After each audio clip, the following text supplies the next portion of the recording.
샬롬, 성공 칼럼 가족 여러분, 샬롬 하셨습니까? 오늘은 성별 의식에 대해서 말씀드리겠습니다.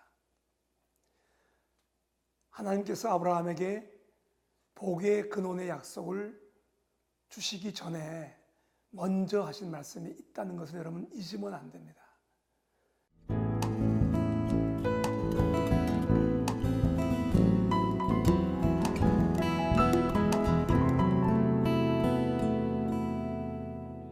너는 복의 근원이 될지라라는 성공의 약속은 창세기 12장 2절 말씀이었고 그 전에 1절에 이를 말씀하셨습니다.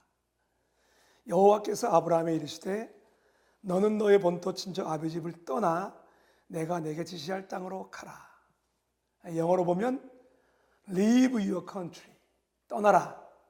그 다음에 go to the land, leave and go, live and get out. 성경의 모든 약속과 축복은 반드시 그 앞에 전제 조건이 있다는 걸 잊으면 안 됩니다. 예를 들어서 특별히 사업하시는 분들이 가장 좋아하는 성경 구절 있죠. 욥기 8장 7절 말씀. 내 시작은 미화하였으나 내 나중은 심히 창대하리라. 이 말씀은 모든 사업하는 사람들이 다 좋아하는 말씀이고 전부 다 붙여놓은 말씀이에요. 저는 제가 사랑하는 우리 장로님 사업자회 가니까 역시 그 말씀을 붙여놨더라고요. 제가 물었습니다. 장로님, 이 말씀 앞에 있는 성경 구절이 뭔지 아십니까? 그랬더니 모르신다는 거예요. 그래서 제가 장로님 그 말씀을 띄십시오. 저 말씀은 아무 의미가 없습니다. 그 말씀 앞에 있는 말씀이 더 중요합니다. 내 시작은 미화하였으나 내 나중은 심히 창대하리라는 말씀은 그 앞에 있는 5절부터 말씀을 들어야 됩니다. 그 5절 말씀이 뭐죠? 내가 만일 하나님을 부지런히 구하며 전능하신 이에게 빌고 또 청결하고 정직하면 정녕 너를 돌아보시고 내 의로운 집으로 형통하게 하실 것이라. 이 말씀이 7절 앞에 있는 조건입니다. 여기 분명히 내가 만일 이런 말씀을 시작합니다.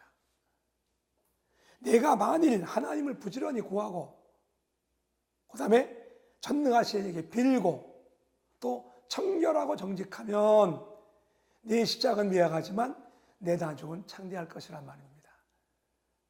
이 말은 다시 말하면 만일 그렇지 않으면 내 시작은 미약하지만 나중은 창대할 것을 보장할 수 없다는 말씀과 같은 말씀이에요, 여러분.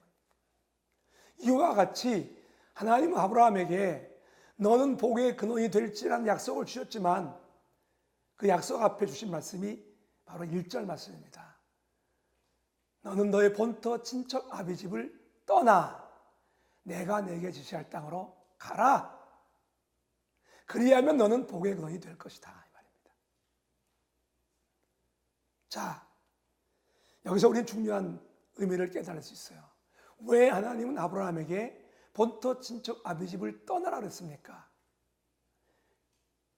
이게 무슨 말입니까? 떠나라는 것은 지금까지 아브라함이 살아왔던 모든 환경들을 떠나라는 것이죠. 75년 동안 살아왔던 모든 삶의 터전을 버리고 새로운 모습을 가지라는 것이죠. 하나님은 아브라함에게 복의 근원 약속을 주셨습니다. 그러나 그 조건은 떠나가라는 것입니다. 하나님이 아브라함을 택하셔서 복의 근원 만드신 이유는 그냥 단순히 부자가 되고 유명한 자가 되고 많은 민족의 조상으로 성공시키기 위해서만 부르신 것이 아닙니다. 마찬가지로 하나님이 우리를 부르신 목적은 단순히 우리를 육신적으로 성공시켜서 이 땅에서 영원히 살게 하라는 것이 아닙니다. 하나님 우리를 부르신 목적은 우리를 성별시켜서 하나님의 자녀로 만들어서 거룩한 백성으로 거룩한 예루살렘 성, 천국에서 영원히 살게 하려는 목적이 있는 것입니다. 출애굽기 19장 6절에 너희가 내게 대하여 제사장 나라가 되며 거룩한 백성이 되리라. 나는 너희를 거룩하게 하는 여호와인 줄 너희로 알게 함이라. 하나님이 우리를 택하신 목적은 거룩한 백성을 만드신 것입니다.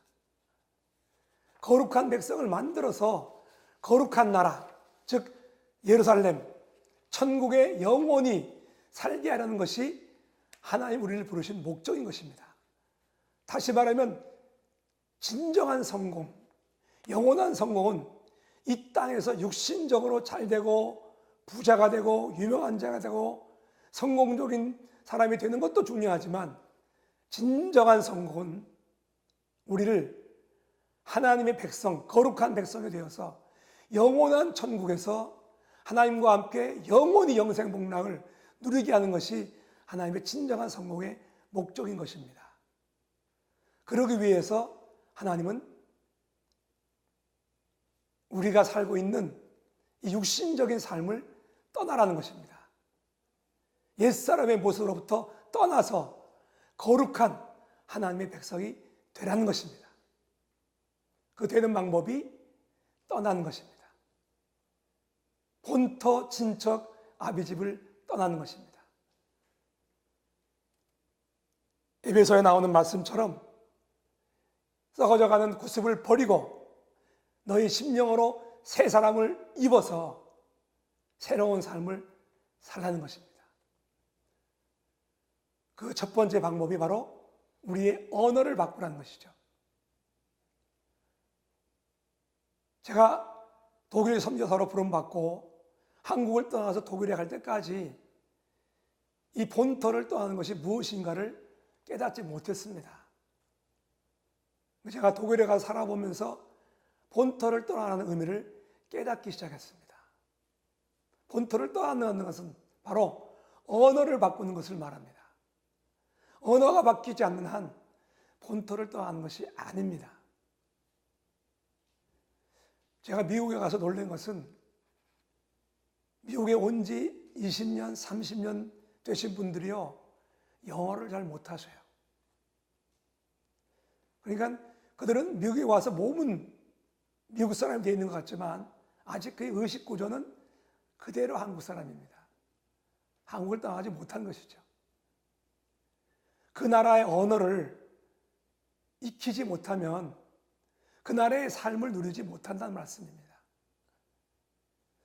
하나님께서 아브라함에게 본토를 떠나라는 것은 그의 삶의 방식, 특별히 언어를 바꾸라는 얘기입니다.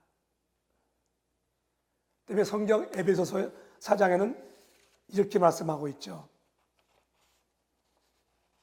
옛사람의 모습을 버려라. 옛사람의 모든 언어를 바꾸라. 이것이 바뀌지 않는 한 본토를 떠나지 않는 것입니다.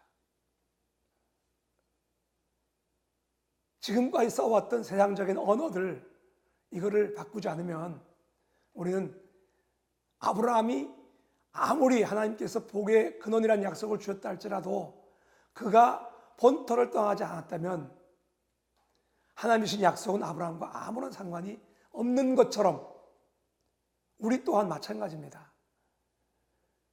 옛사람의 그 모든 의식구조, 특별히 언어를 바꾸지 않는 한 우리는 하나님 주신 약속, 이 성공의 약속을 절대 누릴 수가 없습니다.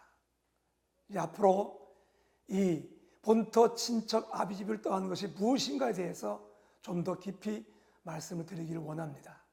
여러분, 이제 나와 여러분, 하나님이 주신 성공의 사람, 복의 근원의 삶을 살기 위해서 우리는 이제 지금까지 살아왔던 우리의 옛 모습으로부터 떠나야 됩니다. 떠날 뿐 아니라 하나님이 약속하신 그 땅을 향해서 또한 가야 됩니다. 이 놀라운 새로운 출발의 역사들이 우리 성공 가족들 위해 임하시기를 주님의 이름으로 축원합니다. 샬롬.